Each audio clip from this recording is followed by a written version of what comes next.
ভারতের স্কুলের এক শিক্ষিকা, যার অভ্যাস ছিল ক্লাস শুরু হওয়ার আগে রোজ তিনি আই লাভ ইউ অল বলতেন। কিন্তু তিনি জানতেন তিনি সত্য বলছেন না। রাজু নামে একটা ছেলে ক্লাসে, যাকে তিনি মোটেও সহ্য করতে পারতেন না। রাজুর চুলগুলো থাকতো উস্কো খুস্কো। ক্লাসে পড়া বোঝানোর সময়ও সে থাকে খুব অন্যমনস্ক। ম্যাডামের বকুনি খেয়ে চমকে তার দিকে তাকিয়ে থাকতো সে। রাজু শারীরিকভাবে ক্লাসে উপস্থিত থাকলেও তার মন অন্য কোথাও থাকতো। রাজুর প্রতি ধীরে ধীরে ম্যাডামের মনে ঘৃণা বাড়তে থাকে। ম্যাডাম ক্লাসে ঢুকতেই রাজু তার সমালোচনার শিকার হতো। সব রকম খারাপ কাজের উদাহরণ রাজুর নামে হতে থাকলো। বাচ্চারা তাকে দেখে আর খিলখিল করে হাসে। ম্যাডামও তাকে অপমান করে খুব আনন্দ পায়। রাজু যদিও এইসব কথার কোনো উত্তর দিত না। রাজুকে দেখে মনে হতো যার মধ্যে অনুভূতি নামে কোনো জিনিস ছিল না। পরীক্ষা শেষে রেজাল্ট কার্ড বেরোনোর সময় ম্যাডাম রেজাল্ট কার্ডে তার সম্পর্কে সব খারাপ কথা লিখে দিলেন। মা বাবাকে দেখানোর আগে রেজাল্ট কার্ড হেডমাস্টার কাছে পাঠানো হতো। তিনি রাজুর রেজাল্ট কার্ড দেখে ম্যাডামকে ডেকে পাঠালেন এবং বললেন, ম্যাডাম, রেজাল্ট কার্ডে তো অনুপ্রেরণার কথা লেখা উচিত। আপনি তো যা কিছু লিখেছেন তা দেখে রাজুর বাবা একদম নিরাশ হয়ে যাবেন। ম্যাডাম বললেন, আমি মাফ চাইছি, কিন্তু রাজু বেয়াদব এবং ফাজিল একটা ছেলে। আমার মনে হয় না আমি ওর সম্পর্কে ভালো কিছু লিখতে পারবো। ম্যাডাম ঘৃণার সাথে এই কথা বলে সেখান থেকে উঠে এলেন। হেডমাস্টার অদ্ভুত একটা ব্যাপার করলেন। তিনি পিয়নকে দিয়ে ম্যাডামের টেবিলে রাজুর আগের বছরের সব রেজাল্ট কার্ডগুলো রেখে দিলেন। পরের দিন যখন ম্যাডাম স্কুলে আসেন, তখন রেজাল্ট কার্ডের উপর নজর পড়তে তা উল্টে দেখেন সেটা রাজুরই রেজাল্ট কার্ড। ভাবলেন আগের বছরও নিশ্চয়ই সে এইরকম খারাপ রেজাল্ট করেছে। ভাবার সাথে সাথে তৃতীয় শ্রেণীর রেজাল্ট কার্ড খোলেন। রেজাল্ট কার্ডের মন্তব্য পড়ে ওনার আশ্চর্যের সীমা রইল না। তাতে লেখা আছে, রাজুর মতো বুদ্ধিমান বাচ্চা আমি আজ পর্যন্ত দেখিনি।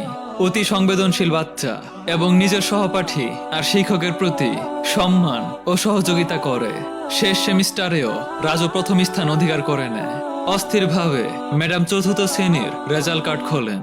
সেখানে লেখা আছে, রাজুর মা অসুস্থ হওয়ায় পড়াশোনার প্রতি রাজু অমনোযোগী হয়ে উঠেছে।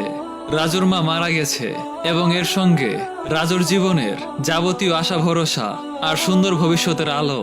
তাকে বাঁচাতে হবে আরো দেরি হয়ে যাওয়ার আগে। ম্যাডামের মাথায় যেন অত্যন্ত ভারী বোঝা চেপে গেছে। কাপা হাতে তিনি রেজাল্ট কার্ড বন্ধ করেন। তার নয়ন অশ্রু সজল হয়ে উঠল, চোখের জল ঝরতে লাগলো। পরের দিন যখন ক্লাসে ঢুকলেন, তার নিজের চির অভ্যস্ত বাক্যের পুনরাবৃত্তি করলেন, আই লাভ ইউ অল।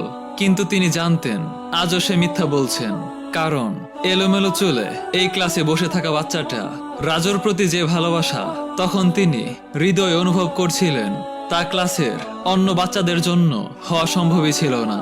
পড়া বোঝানোর সময় ম্যাডাম রাজুর দিকে একটা প্রশ্ন ছুড়ে দিলেন, আর রাজু প্রতিদিনের মতো মাথা নিচু করে নিল। বেশ কিছুক্ষণ পর্যন্ত যখন ম্যাডামের ধমক কিংবা সহপাঠীদের সম্মিলিত হাসির শব্দ কানে এলো না, তখন সে মাথা উঁচু করে তার ম্যাডামের দিকে চেয়ে রইল। আজ ম্যাডামের মুখে মৃদু হাসি। তিনি রাজুকে কাছে ডাকলেন এবং প্রশ্নের উত্তর বলে দিয়ে তা বলতে বললেন। রাজু 3-4 বার চেষ্টার পর অবশেষে বলতে পারল। তার জবাব দেওয়ার সাথে সাথে ম্যাডাম খুশি হয়ে শুধু নিজে তালি দিলেন না, বরং অন্য সব বাচ্চাদের দিয়েও তালি দেওয়ালেন। এরপর এটা প্রত্যেক দিনের দিনচর্চা হয়ে গেল। ম্যাডাম সব উত্তর নিজে থেকে দিতেন। তারপর স্নেহের রাজুকে বাহবা দিতেন। সব ভালো কাজের উদাহরণে রাজুর নামে বলা হতে লাগলো। ধীরে ধীরে বিষণ্ণতার কবর ফুঁড়ে রাজু বেরিয়ে আসলো। এখন থেকে আর ম্যাডামকে প্রশ্নের সাথে উত্তর বলে দেওয়ার প্রয়োজন হতো না। সে রোজ সঠিক উত্তর দিয়ে সবাইকে প্রভাবিত করত এবং নতুন নতুন প্রশ্ন করেও হয়রান করত। তার চুলগুলো এখন অনেকটা পরিপাটি থাকে, জামা কাপড়ও যথেষ্ট পরিষ্কার থাকে। দেখতে দেখতে বছর শেষ হয়ে গেল। রাজু দ্বিতীয় স্থান অধিকার করে পরবর্তী ক্লাসে উত্তীর্ণ হলো। ম্যাডামের বিদায়ের সময় সব বাচ্চারা তার জন্য সুন্দর সুন্দর উপহার নিয়ে এলো। আর ম্যাডামের টেবিলের উপর একের পর এক পাহাড় জমে গেল। এত সুন্দরভাবে প্যাক করা উপহারের মধ্যে পুরনো কাগজে অগোছালো ভাবে মোড়া একটা উপহার পড়েছিল। বাচ্চারা তাই দেখে হাসতে লাগলো। কারো জানতে বাকি রইল না যে উপহার হিসেবে সেটা রাজুই এনেছে। ম্যাডাম সেটা বার করে আনলেন। খুলে দেখলেন তার ভিতরে মহিলাদের পারফিউমের অর্ধেক ব্যবহার করা একটা বোতল আর হাতে পরার মতো বড় একটা বালা। ম্যাডাম বোতল থেকে নিজের গায়ে পারফিউম ছিটিয়ে দিলেন এবং বালাটা হাতে পরে নিলেন। বাচ্চার এই দৃশ্য দেখে খুব অবাক হয়ে যায়। রাজু নিজেও শেষ পর্যন্ত বসে থাকতে না পেরে ম্যাডামের কাছে এসে দাঁড়িয়ে পড়ল। কিছুক্ষণ পর ম্যাডামকে বলল, আজ আপনার গা থেকে আমার মায়ের মতো সুগন্ধ ভেসে আসছে। সপ্তাহ মাসে আর মাস বছরে বদলাতে লাগলো। কয়েক বছর পর ম্যাডামও অবসর হয়ে গেল। একদিন তার নিজের মেল বক্সে রাজুর চিঠি পেলেন, যাতে লেখা ছিল, এই মাসের শেষে আমার বিয়ে। আপনাকে ছাড়া বিয়ের কথা ভাবতে পারি না। আরেকটা কথা, জীবনে আমি অনেক লোকের সাথে মিশেছি, আপনার মতো কেউ নেই। ইতি, ডক্টর রাজু। সাথে প্লেনে যাওয়া আসার টিকিটও খামের মধ্যে ছিল। ম্যাডাম নিজেকে কিছুতেই আটকে রাখতে পারছিল না। তিনি স্বামীর থেকে অনুমতি নিয়ে অন্য শহরে যাওয়ার জন্য রওনা দিলেন। বিয়ের দিনে যখন বিয়ের আসরে উপস্থিত হলেন, তখন খানিকটা দেরি হয়ে গিয়েছিল। তার মনে হয়েছিল বিয়ের অনুষ্ঠান নিশ্চয়ই শেষ হয়ে গেছে, কিন্তু এটা দেখে তার আশ্চর্য হওয়ার সীমা ছিল না।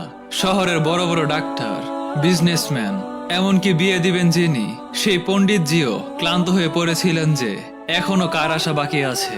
কিন্তু রাজু ম্যাডামের আশার অপেক্ষা করছিল। তারপর সবাই দেখে ছোটবেলা সেই টিচার গেটের ভিতর ঢুকতেই রাজু তার উপর ঝাঁপিয়ে পড়ে হাত ধরেছে, যে হাতে তিনি এখনো সেই বালাটা পরেছিলেন। তাকে সসম্মানে মঞ্চে নিয়ে যাওয়া হলো।